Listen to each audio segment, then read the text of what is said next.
What's up, guys? Before we jump into the finals, I just want to give a huge thank you to Nerd Rage Gaming. NRG is helping us level up our events. First and second place from our upcoming events will be awarded a free entry to the official Riftbound Showdown Series event in Milwaukee on August 22nd through the 23rd. For those that are a little bit unfamiliar with the Riftbound Showdown Series event, these events are officially endorsed by Riot Games, and you have the opportunity to get regional invites, the regional championship invites, the regional qualifier badges, and then last but not least, the coveted standard best of metal cards.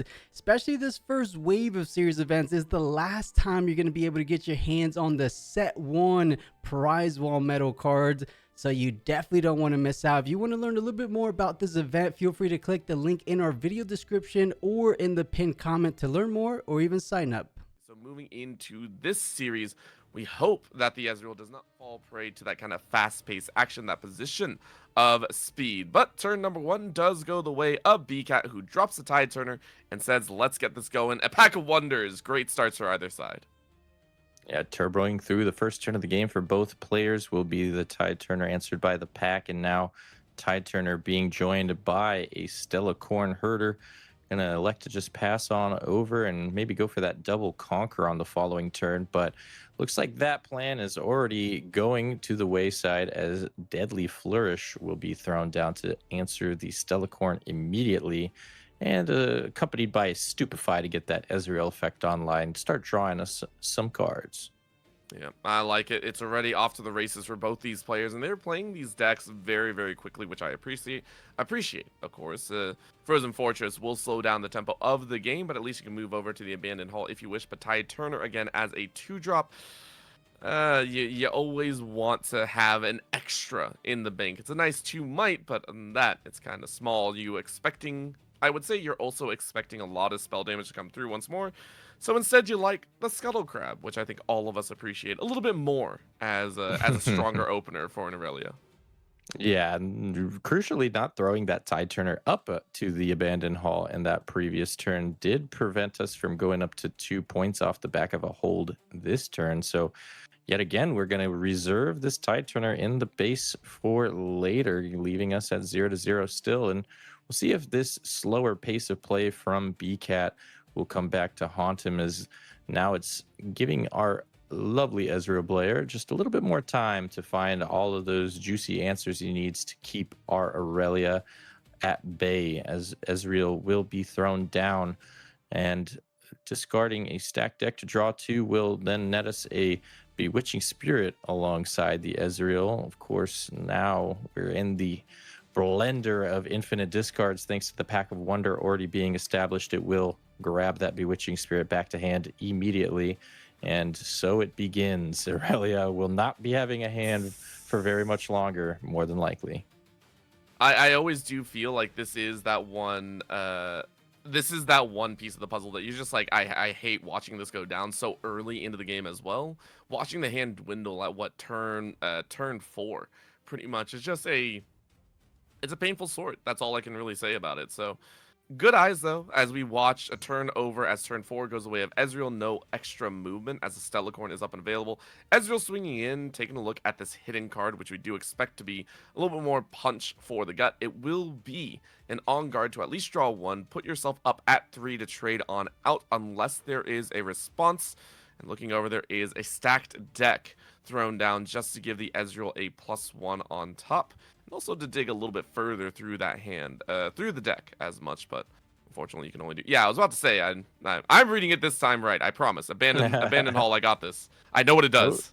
So easy to misclick and accidentally send your unit to trash when you're trying to add might to them. But we are seeing the stack deck now resolved. Not sure what the pick may be here, but it is looking like quite a huge disparity in hand count. After that on guard came down, it is just 2 cards left in hand for our Irelia player, while across the side after the stacked deck we'll have 8 cards in hand for Ezreal. So quite a big advantage, as more than likely we'll see our good old pal Bewitching Spirit come down to dwindle that hand down even further.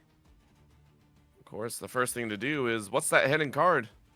Nothing. Azanya's. well, we kind of expected that. I don't even know why I asked that at any point in this game. It is going to be a nice little piece, though, as the scuttle goes away. We need to see that hand here in a sec. And there it is.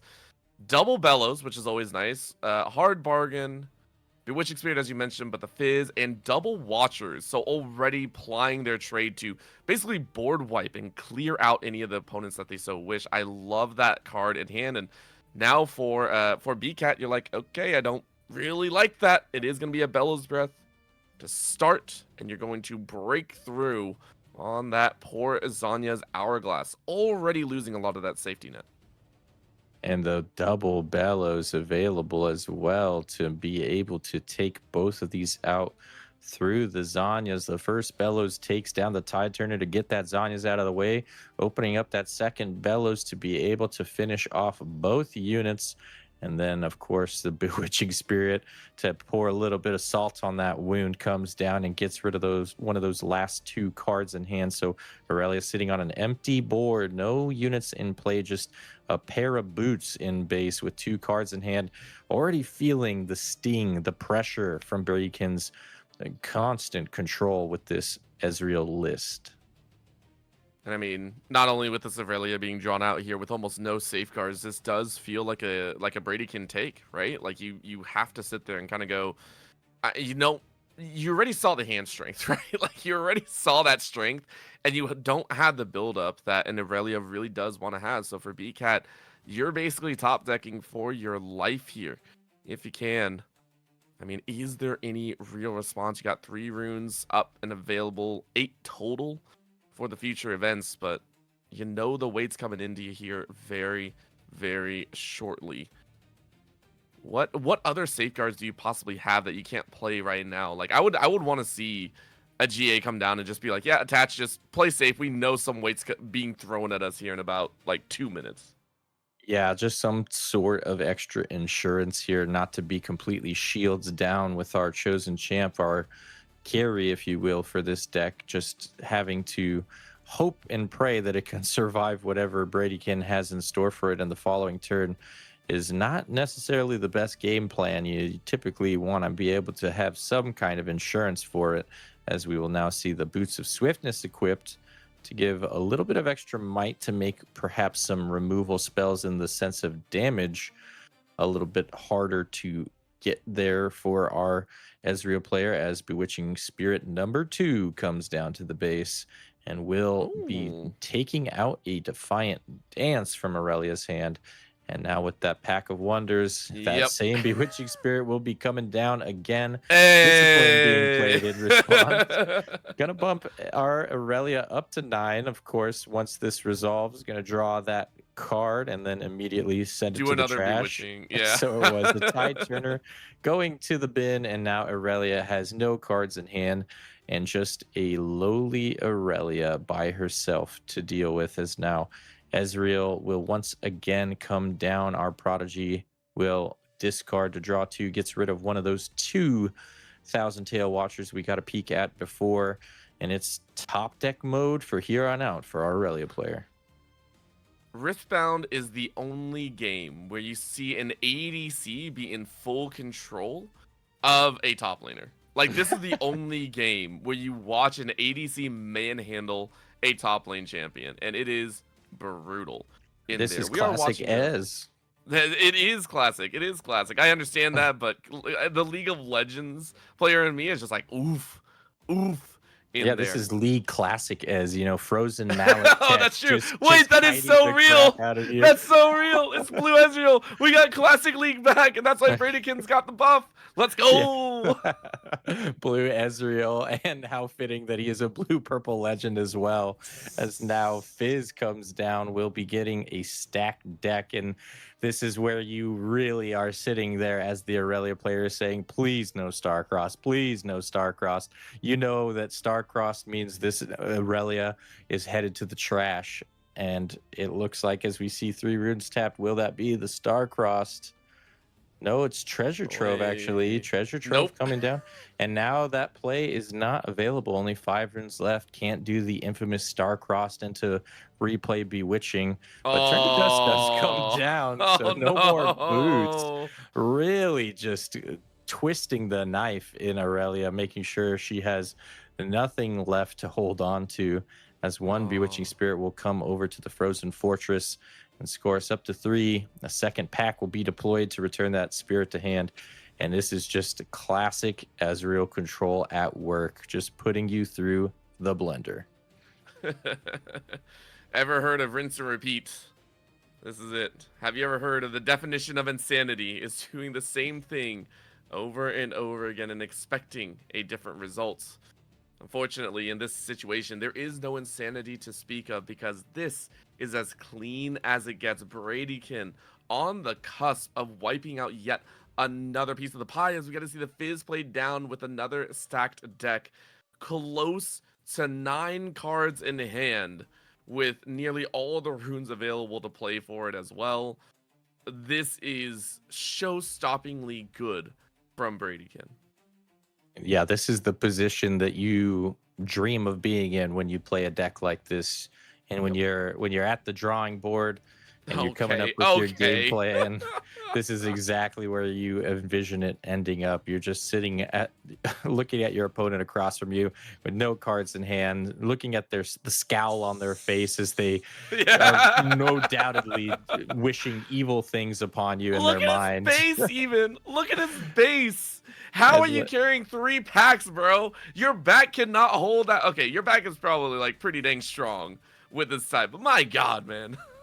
Yeah, I don't even know what you could dream of having to get you out of this scenario as Irelia, but this, of course, is the finals, so our players making sure they go down to the very last minute and fight with every breath that they have, as now will be a conquer at the Abandoned Hall, bringing us up to 4. Now Irelia being chosen off the Abandoned Hall, thanks to that Find Your Center will activate the Blade Dancer ability to ready our Fervent, bring us up to 7 might. Another copy of Find Your Center coming down, only costing us 1 thanks to Ezreal being at that 5 score. Now a second Stellacorn will at long last join the fray, and we finally have a base that's worth talking about a little bit, but unfortunately, I think we can see that this is not going to end well with the Watcher Bellows combo coming down. That is all she wrote for this game number 1, more than likely be a full board wipe, and I think Irelia can pack it up, but might have just to let our Ezreal player do it the old-fashioned way, come across and win with the 8-point victory condition instead of scooping it up to game 2, being a good sport, even though I know if this were me, I would have scooped long ago. I would have scooped at turn 5 once I saw the first Bewitching Spirit and I had like everything still to play. I would have been like, I'm good. I already know you hit literally everything in your hand. What you got? Show the card. No, he didn't show the card. All right, scoop is done. BCat doing very well, but so far struggling here against Bradykin, who has pure mastery over this Ezreal deck. I'm seeing here. Now we start the game off with the Scuttle Crab for Irelia, the tried and true, your favorite turn 1 play. But it immediately we're able to draw a card. We're going to say, how about you put one of those to the trash, actually? You're not going to get away with free draws on my watch. Now Targon's Peak going to be the conquer for Irelia. Going to get that ready of 2 runes at the end of the turn. So if we do tap out for the Stellacorn this time, we'll at least have some runes up to play defense, but instead it'll just be the Boots of Swiftness coming down. I mean, that's gonna be the cover here. Drop that, and then you recognize if a Pack of Wonders comes out, you're just I'm going to scoop. I would scoop immediately. But if a Pack of Wonders decides to come down, that's a setup that you're so happy about. You start destroying BCat's hand pretty much, but instead you say, let's go ahead and Bewitching Spirit this very, very quickly. You take out that Scuttle, drop it on in, but I love the call here. A Discipline as easy as possible, but a turn of a rune and then disgust against. Okay, there's a Stupefy. I was wondering what was going on in their mind, wondering what they were deciding to do, but the Stupefy makes sense. You still went out, and now you show the hand, and there is the Pack of One. I hate life, bro. I hate everything over there. I wish to never run into Bradykin ever. Like, this is This is a rude deck to watch. I know I've seen it for like the last few RQs as well. I hate it all, man. Yeah, I don't know what to say, man. I like this deck, honestly. I To know be, you do. I've seen yeah. when you play. You don't get it. You know? I'm like watching this like chef's kiss. Mwah. Look at Bradykin just run the table with this amazing control. But I know very well from being across from it myself, playing other decks, just how miserable of an experience it can be to deal with. So I still extend my sympathies. But you know, Irelia has been dominant for so long. It's about time someone takes her down a peg or two. So now we'll see whether or not this early deploy of a Stellacorn with the boots of swiftness will start to build back this hand and give us a little bit more breathing room compared to last game. So will be the move on up to Targon's Peak, get that Conqueror, scoring us up to 2. But is there anything to keep the Stellacorn alive in hand, crucially, because we are going to need this thing to keep going quite a while to give us enough space to not have to deal with what we went through in that first game. All right. Treasure Trove recalled. Now comes the good old faithful. Bewitching Spirit! All right, let's throw out another card. What do we got? Or is there a response? Maybe. We have seen some responses before from an Irelia being able to play a card that they were thinking of discarding, but then being able to kind of twist it in a way that does work. But unfortunately, it's that ride the wind, just a lot of that safety taken out. And a Vex setup in the back line. I appreciate this from Bradykin. I think we saw it in the tail end of game 3 in the top 4. Kind of like it here. Yeah, but this is big for our Irelia player BCat finally getting some much needed respite from the endless control of Ezreal. Bradykin constantly keeping him from being able to get a foothold established, but now after that last turn, getting to keep this Stellacorn alive relatively unharmed, unscathed, it means we do get to score up to 4 here off the gank on over to the Sigil of the Storm. But notably, more crucially, that means we're going to start getting some more draws. So really trying to keep our hand as plentiful as we can to not fall victim to the endless barrage of bewitching spirits, as now we have the 3 runes up on defense to try to keep this Stellacorn herder alive. Unless, of course, we want to go for something like maybe an On Guard or some form of cheap spell to maybe move the Stella back to base and make it a little bit harder for Ezreal to deal with. A little, as we see the hand just continue to compile for him. It's a little bit is truly a fantastic way to place it. As we get to see the Conquer, Targon's Peak will allow a float at the end of 2 energy. Or not a float, I should say, but a re-up of 2 runes once you spend them all here. And for this Prodigal Explorer, a lot of options available. Do you go with the standard route of that Bewitching Spirit extra with the toss down, or do you wish to develop your base a little bit more? Last time in game 1, we saw a triple pack plus a treasure trove plus just about everything else. And it looks like we are going for a more direct route. Quick punch to the back of the head, dropping that Stellacorn down to 4 and waiting for a bit of extra damage with that ready uppance. And you will look to convert and take over. 3 runes up, though. Coming in for BCat has a plethora of cards that you could use to amp if you have them. Yeah, we'll see the Sig spell come down. So Defiant Dance going to offer us the +2, bring us back up to 6 might here. But we will have to pay through the deflect if we want to use that -2 on our Vex. But it looks like we're not going to go for it. We don't want to lose the rune, so just going to give the -2 on over to Fizz and leave it at 6-4 and hope that that's enough to get the job done. But the mutating horror comes to play once again, as we saw in the previous game, will come down. And thanks to that isolation buff, will go up to 6 and generate us 2 XP. But a nicely timed flash can get this Stellacorn out of here, so long as it isn't met by a hard bargain.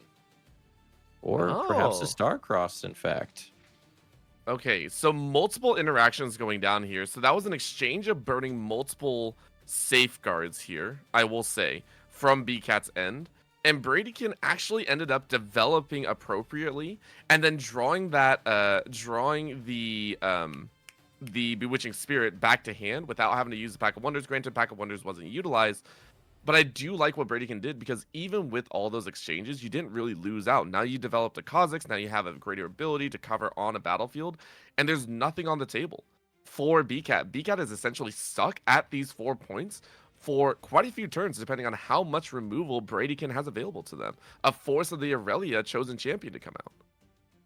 Yeah, and we can see it accelerated effectively here with the boots equip, but obviously that would be a little bit overzealous, I'd have to say, in terms of trying to attack this Sigil of the Storm, especially given that right now Well, that isn't Vex apathetic? He Oh wouldn't be yeah, able to we do can't anything this even turn, do right? that thanks to Vex Apathetic. You're correct. Yeah, there's nothing happening here except for an equip just to give us a little bit extra might to make it slightly harder to remove the Irelia, being at that 6 might with the deflect, and then Azanya's thrown down alongside it to make sure that in the event that you can kill her, she will come right back. So just a defensive posturing in the base right now for our Blade Dancer as she sets up to try to make that attack in the following turn. But Bradykin more than likely going to spend this turn making that extra difficult as now Fizz comes down.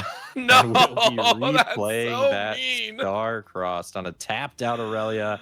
Can't That's so defy mean. that. Aurelia's going back to the hand.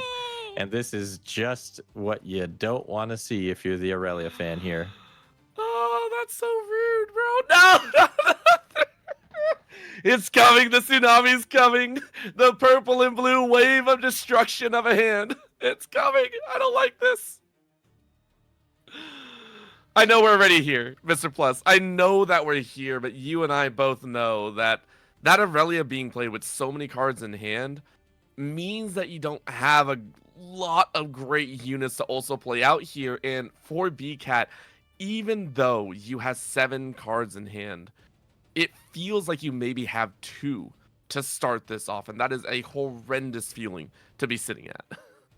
Yeah, the constant need to equip and pay power costs has kept our rune total kind of at bay, I guess you could say, here for Irelia. Sitting here with only 8 runes, will now throw down our Akali Silence. So this is the card that we were hoping to see a lot sooner to give us the ability to not get constantly removed by Ezreal spells. As now this is our mini pseudo camel for Irelia as it sits here in the back row, unable to be targeted. Should give us a little bit of opportunity to potentially start to make a comeback in the following turn. But now we're in this position where Bradykin has already got up to 6 points, has that commanding lead, and can go for a lethal next turn. We know that there is a 1,000-tail Watcher as well lying in wait. So this is looking pretty grim, but our Irelia player is not out of it just yet completely. So we'll have to see if they're able to find a path to victory here as Bradykin just does the tried and true pack trove, get us up to 10 runes, drop down Bewitching Spirit, get rid of 1 more card, get a little less gas in the tank for your push coming into the next turn. But I'm thinking like this might be pretty much over and done with. Bradykin has just played this so well, but don't want to count Irelia out just yet. Let's see what they can come up with in this next turn as they go on up to 9 runes to start off this final turn after Vex moves back to base. I'm not gonna lie. I am very impressed that after playing against Bradykin here on turn, I think it's 7 right now, that you still have 6 cards in hand. I'm very impressed for BCat. Like, normally we see that at 2, right? But yeah, it is impressive that you are able to play at least a little bit more of your game, so maybe we do get to see that safeguard. As we mentioned, Zanya's is still up. You can equip the boots, go ahead and cover over to Targon's Peak, which will allow you to also try and gain a little extra play in there, so you are going to push yourself to 6 as well. Of course, the problem is you have to leave this Akali on the table, And that's going to be the rough point here. You don't have a choice because of the double conquer. But this is the start. The charm being utilized, drawing in the Kazakhs into a 1v1, slowly eliminating maybe some of those units in play. Now, is there anything with a 1 rune cost? I do not believe so. For Bradykin, we can see the gears turning for BCat, trying their best to filter out some of these units in Bradykin's base.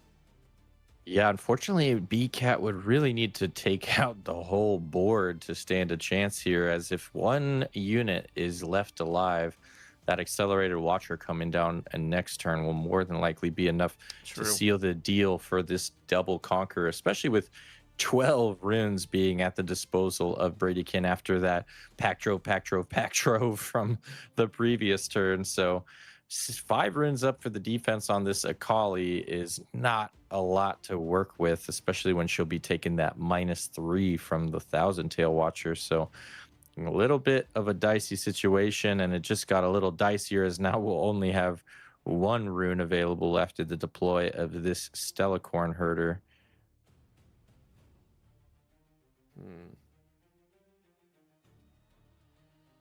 A lot of thinking being done here. A lot of wondering. I'm thinking as well, but I'm thinking about, you know, a little bit of dinner. It's kind of late for me right now, so I'm thinking about something else in there. Honestly, though, this is how many cards is this? I'm trying to count 1, 2, 3, 4, 5. Is it 10 in hand? Looks like 10 to me. Yep, 10 cards to 4. I hate that. I've said this 17 times already in like a span of 10 minutes. Bradykin makes me hate this champion and this legend. Such an impressive play so far, and this is why he's also one of the best. Obviously, here in the Riftbound community, well known and well respected, and how well he dictates a lot of these plays. So I'm loving what we're seeing, and it's only the start once more into the Vendetta meta, which right now is looking more Unleashed flavored in more ways than one. Yeah, we're still rocking Spirit Forge meta over here with these 2 Spirit Forge leaders. So this is a really interesting turn to see that our finals here in set 4 for this first big win of box tournament is being dominated by our set 2 legends. Of course, we all know how powerful set 2 was and just how much of a explosion that set made on the scene, and that it's been kind of a little bit more of a tone down in the sets following, slowly but surely, trying not to run away with a super power crept game. But in any case, it is our set 2 legends here making our finals what it is, as now Bradykin is getting charmed on over with this Fizz deploy to get rid of our Bewitching Spirit, leaving just the Vex in the base for Ezreal. But like we mentioned earlier, that 1 unit is probably all that is needed to seal the deal here with the Thousand Tail Watcher in hand. And only 1 rune left for Irelia to play defense with. Will more than likely not be enough to keep our Akali Silent alive. Hidden card. It is time. Let's see if we can make the magic happen here. Bradykin, you literally have 17 lines and 11 cards. I trust that you have a way to finish this off. What is it? It's what was I thinking? It's like when you look at a deck of 52 cards, it's like 1 factorial or something. It's like 52 factorial, right? That's what we're looking at here. This is infinite combos coming out to play, and a lot of decisions to be made as well for Bradykin. 12 runes every single, and it starts with a simple recycle of 2. Bellows Breath, easy setup here with only 2 runes available to play. You're not really expecting too much behind. Now, will the hidden card be able to safeguard against some of this damage? That might be the discovery part as well.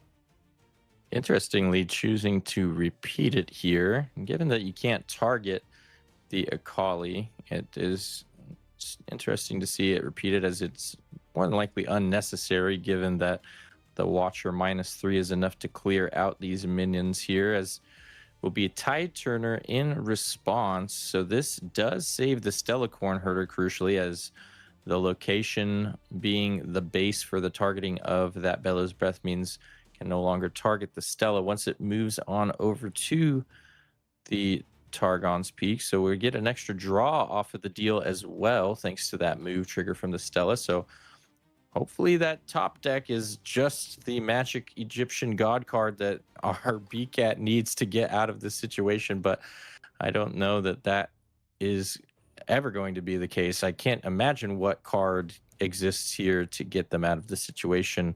Perhaps maybe one last Hail Mary switcheroo could do the trick. It'd have to be a Hail Mary plus that. a quarterback sneak or something. It'd have to be quite a bit here, I think. Yeah, you would need some outside interference. Plus, would have to join in the game and start scrambling their cards around, and maybe a deflated football in there as well. Just literally, listen, we got to stack it in our favor, right? Yeah, I'm not feeling too great for BCat here. It was a great run, but man, this Bradykin deck has just been on fire. You know, going undefeated all the way up into the grand finals is no small feat, but then to just be systematically torn apart by Ezreal in the finals in a very decisive fashion has to be quite a heartbreaking way to end the day. But nevertheless, it was a great performance for Irelia, as it looks like we are still going through a little bit of rigmarole here on this whole tide turner.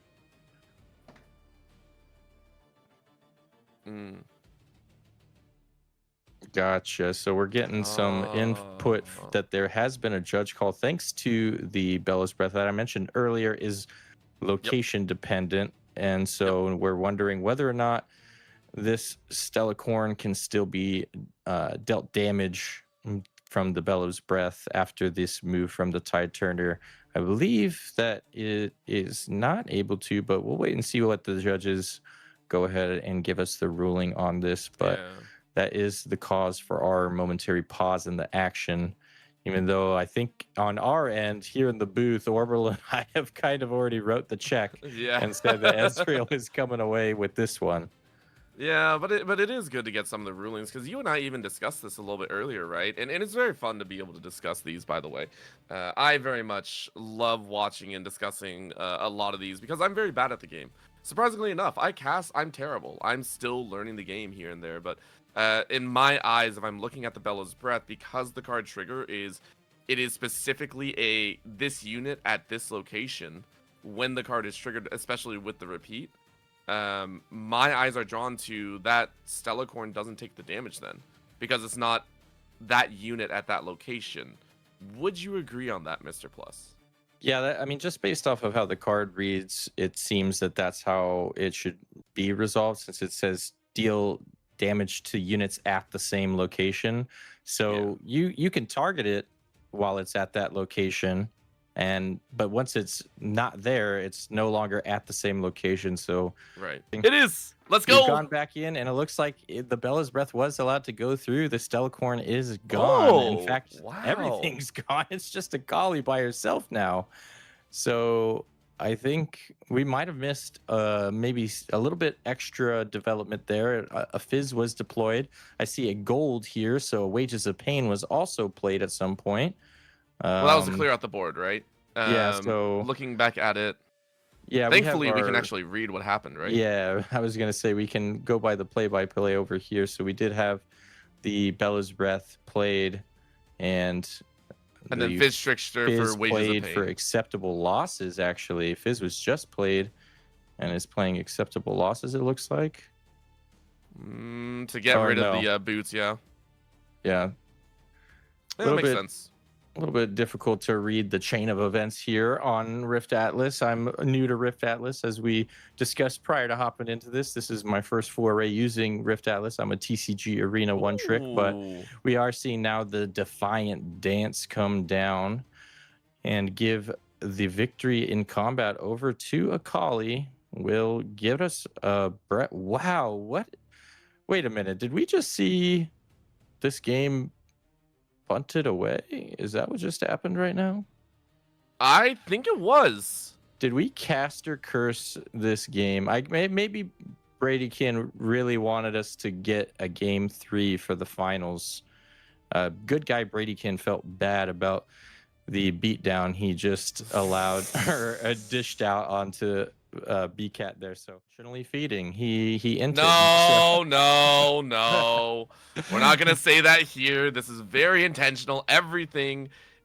Okay, well, not intentional feeding, but looking at the next, it's Sunken Temple and Haisho, Shell of the World, one of our first Vendetta new battlefields. And a great one against Irelia, being that it disables, not disables, but you ignore deflect when playing spells and abilities, choosing something here. So makes that Fervent not want to sit at this battlefield for any kind of hold, as then they will be easier to punish. And this is a cool new battlefield being added, like you said, in Vendetta, that hopefully we'll get to see some more of. One definitely that seems to be pointed in the direction of Irelia hate more so than quite a few decks, as it will be now a Scuttle Crab plus an Akali Silent on the board for Irelia this time. And Akali not really caring about High Show, doesn't mind having this deflect being ignored because she doesn't have it. She just has her hexproof as long as she's not in combat. So Ezreal now on the opposite side of the board has deployed their own chosen champ, gotten us a draw off of the Ezreal effect, off of the back of some stupefies. So just setting up a little bit here for Ezreal. Bradykin off to a slower start than in the past. We didn't get our pack bewitching starter, so maybe a decent chance this time around for Irelia.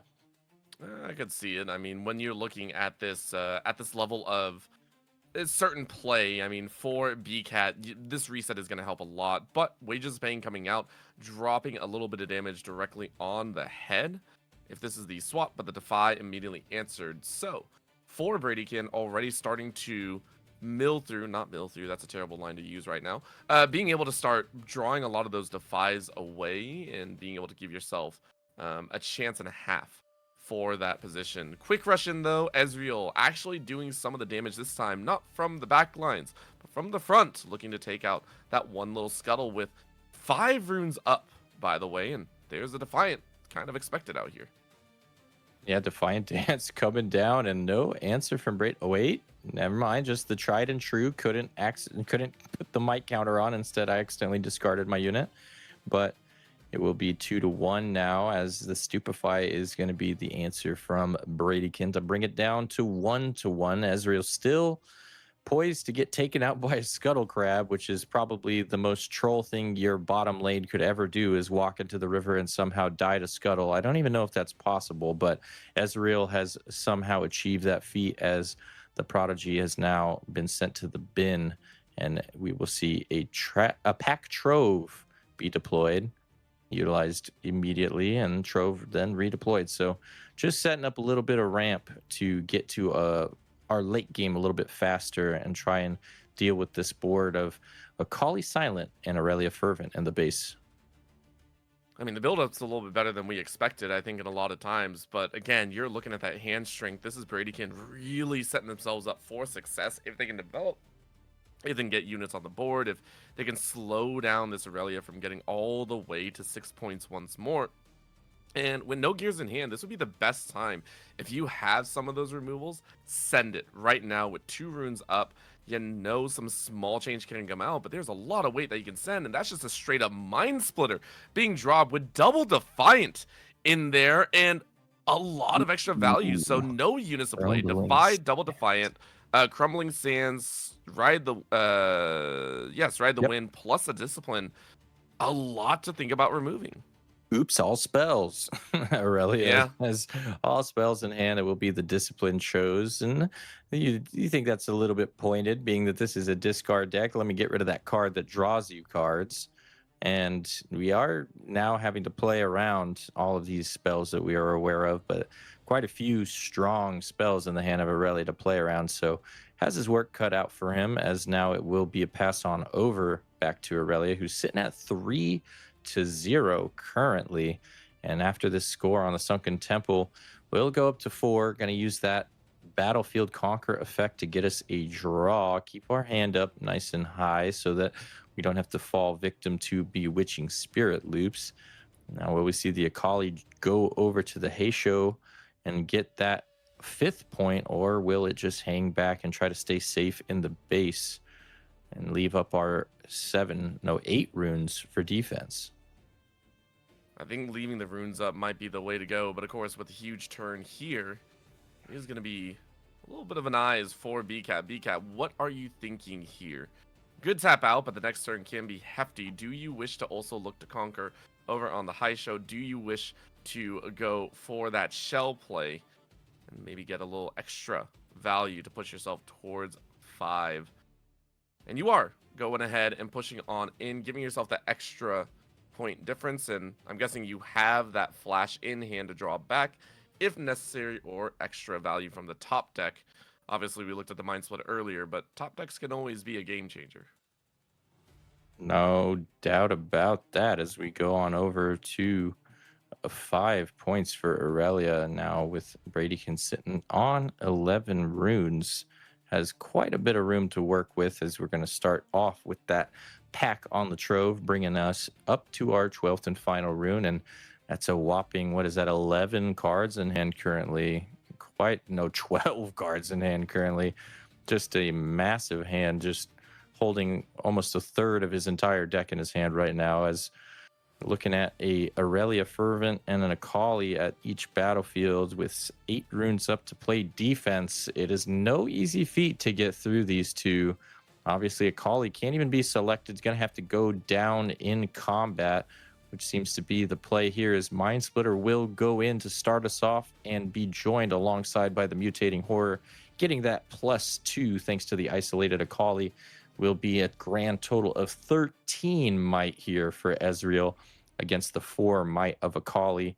But we are really quickly going to be answering back with a Defiant Dance. Of course, Bradykin, being aware of that card in hand, thanks to the Defiant Dance, more than likely has taken all of these cards into account in doing his math, and is going to play around them as efficiently as possible. But that Defiant Dance will net a kill on over to this Kha'Zix if Bradykin has nothing further to keep it alive. I think when we're looking at this, it's I mean, there's plenty to play, but for BCat, you are just buffing up to make sure there's not an extra transfer on the other end. You know that there could be some plays, there could be some movements around, so you need to keep your main star alive.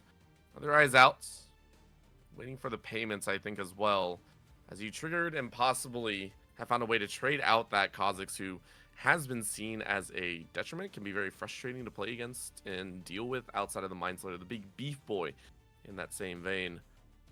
But options currently laid out with that Defiance, and it will be turned over. The finish is there, and it is a win for Bradykin with the Mind Splitter still on the table. Yeah, no Stupefy or anything to come down and try to keep our Kha'Zix alive, just allowing it to get traded away by that Akali, now tapping 4 runes. Let's see what the play will be here. Still has to deal with this Irelia somehow. I'm going to go ahead and untap those 4, reconsider our options, and this is a big turn. If we can get this this Irelia off the board this turn, that'll be a huge boon for the future of this game for our Ezreal player, for Bradykin. But if he cannot, I think this might be the turning point where Irelia can come away with a huge comeback in this set after what looked like a swift 2-0. Now scoring up to 6 off this hold is threatening lethal the very next turn. Will we see the upset with the Blade Dancer taking it in game 3?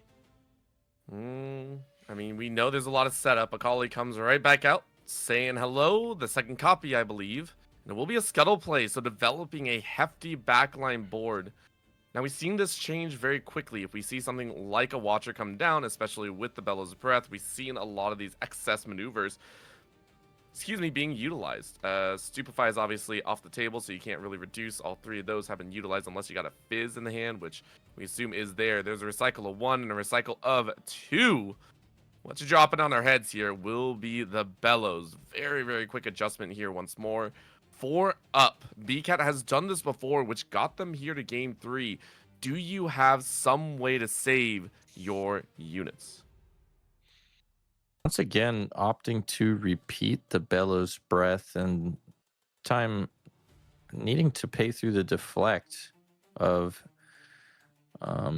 The deflect of the Irelia here, as it will be met with a defy. So, given that this was, I mean, it looked as though it was repeated, unless, oh no, he's floating one energy. So it was not repeated. It was only casted one time. So the second recycle was actually paying for the deflect.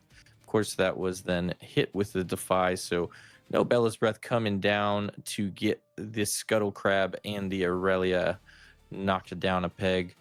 Now, Bradykin gonna have to find another way to try and answer this back line, as it'll be a Bewitching Spirit joining the Mind Splitter down at the Heisho Shell of the World, the little brother successor to Mind Splitter. I know Mind Splitter was the set 1 hand discard menace, and now we have just this little 3-mana bird spirit coming down doing his job for him for quite a bit cheaper, and maybe not as good getting to look at the hand and pick what it is, but when you can just play it over and over again thanks to this pack of wonders, this little guy might end up doing more work than a Mind Splitter. Yeah, we could see it. It could be very, very hefty in the card removal, but so far BCat has the cards out, and that's what you're hoping to play for, of course. We are still waiting for Bradykin. What more do you want to do? It's a full stack onto the Heisho, making sure that that Turtle's back will be heavy, heavy with battle. A lot of units can be played, but 5 cards currently in the hands for BCat. Let's see the magic happen. 5 on the Irelia as per usual. Another 6 could be used if the Akali decides to swing in, but that Scuttle Crab going over to the Sunken Temple might be another play as well, just to get a point on the board and then look for the finale at the very end. BCat, a chance to steal here and secure victory, or have their board wiped on the next turn is all I can really think of. Yeah, we see now 10 runes, probably the highest rune total we've seen Aurelia be allowed to get to this set. Sitting here contemplating their path to victory. This is, of course, the 6-point turn, so they can go for game this turn if they're able to get that double conquer, but they have to get through a combined total of 13 might at the Heisho currently. Of course, Akali, upon moving in, will be at 6. Aurelia, no stranger to getting buffed to all high heavens thanks to her own ability, so the potential to get the might up there is high, but 8 runes being left open for Bradykin on defense is nothing to disregard either. So this is going to be a real battle of wits here, and who can make the best approach in this, as it will be the first move is the Akali going on over to the Sunken Temple. Going to get that +2 for moving to a battlefield, making us above that mighty threshold for the Sunken Temple. Will we choose to spend that 1 resource on a draw? Looks like that may be the play here. Going to dig 1 deeper into the deck. No, actually, in fact, it will not be the Sunken Temple. I think they're just kind of deciding here, as for BCat, a lot on the line here, amping up this Akali to make sure it's a close to a might v might battle. This is one of those moments that almost you wish there was a Moonfall. Like, if I had Moonfall, if I had something like that, that would have been great. But unfortunately, that is very much champion locked behind the Diana. There's going to be a turn of 2 once more. An adjustment being made by BCat. What do you wish to angle towards? As a flash to draw them back. Move up to 2 units. It's only 1, so you tag that Akali and then turn the Blade Dancer or the Irelia to re-ready, I think is what you're trying to do here. Oh, not paid yet, though. Unless I'm crazy. Looks like we paid 4 runes in total so far. So 1 for the draw, 1 for the ready Did of you the recycle Blade as Dancer. well? Yeah, Yeah. recycle for the ready on the Aurelia. Or sorry, on the the ready for as we now. Yeah, that was interesting. I didn't know that you could actually sequence that way. I must admit, that is pretty cool to see that he was able to go in there, get that conquer on the Sunken Temple, and then cast Flash in response to the Irelia trigger to move the Akali back to base, and then pay the 1 off of the conquer to ready the Irelia, and then ready the ready the Akali again, right? I got a little tripped up in the ordering of that, but yeah, I know how that went down and it was cool, and I just want to say that I'm a big fan of flashy plays like that. So I'm really hoping that this works out, as now we moved in with just the Akali and the Scuttle Crab here, left the Irelia behind, is going to get a Star-Crossed out of Bradykin. Final little pick, Star Cross, happy about that current position. Who are you forcing back? Obviously, it should be the Akali, I'm thinking. But, yeah, there it goes. Bye-bye. An attempt has been made, and that just stalled out, I think, everything BCat was hoping to do. That was that turn 1 attempt. At the same time, though, if you get the chance, you can go ahead and float that Irelia over and look to try and hold against and be a little bit of annoying at the same time. Other side is, you leave it. Bradykin has a very long road ahead once more, and as long as you threaten a double conquer, those battlefields will be very, very testy at the end. Lists plus acceptable losses, quite a few extras. Pack of Wonders, we saw that earlier. Hard bargain, a Fizz, a stacked deck. This is a lot in the bank and a lot of different lines, but I'm looking at it. I don't think it's anything directly able to kind of delete this Irelia off the back foot.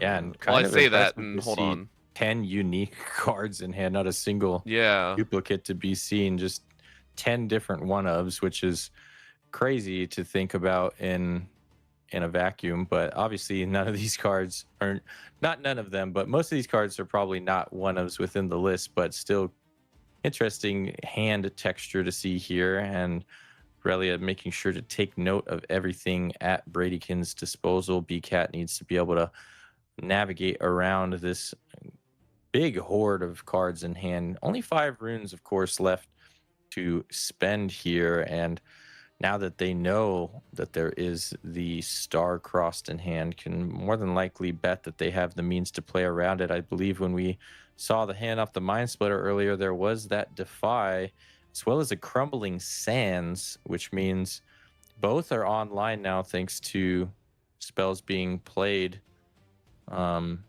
Or that Starcross was not played this, it was played this turn, yeah. So Crumbling Sands and Defy both live now. And a Defiant. Doubling up. Heavy force here. There it is. Tag a Defiant. Yeah, I mean, unless there's a major response on the back end, another Starcross will be able to force them away. But that Defiant is... I mean, this is constant. I feel like this wave of onslaughts. So you drop the Mind Splitter down. I think that's what Bradykin is kind of looking at. Are you forced to Starcross? Are you forced to deliver that kind of justice in the back end? I think that might be it if you want to save this game 3. Wondering whether or not utilizing Hard Bargain here could potentially be worth, just because of how much might this Defiant Dance represents. Obviously, the selection and the ready already took place, so they get the 2 might regardless, but will be now Starcross coming down. But I think we have to, I mean, we have to know that the Defy and the Crumbling are already there. But Crumbling does come down, and now Crumbling will get answered by the Hard Bargain. There it is. You don't have enough. But the Hard Bargain should be answered by the Defy, unless the Defy was already used and I forgot. I guess it was. So Hard Bargain will stop the Crumbling Sands, which means that the Starcross should resolve and get this Irelia out of here.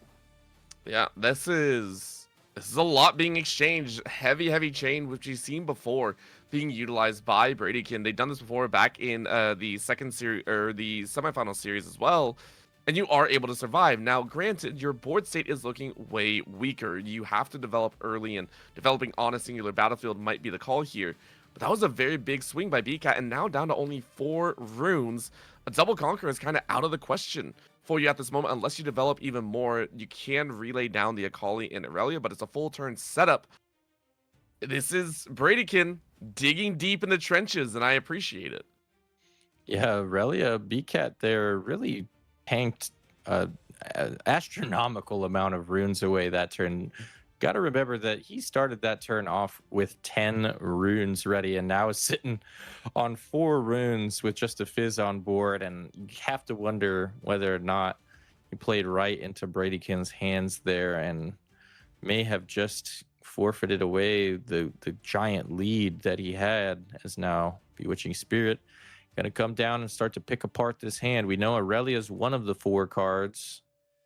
Now we have that Pack of Wonders as well to get an extra card out of the hand should we so desire. But in any case, it was actually the Irelia discarded off of the Bewitching Spirit. So has the idea that Irelia will not be the key to victory here. Going to try to bank on that Akali Silent. That should be one of these last 3 cards in hand as well. So all of a sudden, what went from a pretty strong position for BCat has once again having them looking like they're in dire straits, as that Bewitching Spirit will be redeployed to the Hay Show, and a Stellacorn Herder will be the discard this time around. So 9 might defending the Hay Show. Now with that Vex added to the mix, that'll be 13 might defending, with the stun, of course, being live. So no hasting anybody out this turn. And I think we might have gotten ourselves back into a state of control for Bradykin. It took a little bit longer, but I do appreciate the plays here. Now it is a turn in. Quick draw of the card. Sunken Temple will not really be utilized, of course, but you do get that extra card. So what were you able to pick up? Is there a way to build up momentum once more? We obviously know the Akali and the Irelia's in. Are you just developing? Yes, you are. Akali placed down for the moment. It will be held. And keep in mind, looking at the discards, we are looking at 2 Defies already being played, 2 Defy, all 3 Defiant Dances. Pretty much all your safety is gone here. Find Your Center was obviously discarded as well. All of these have been taken out.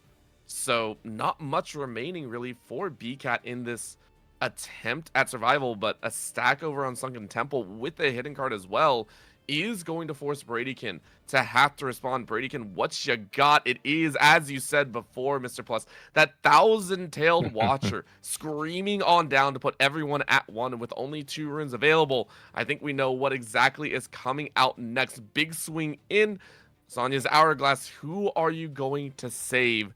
Makes me think the Akali would be the better choice at this moment.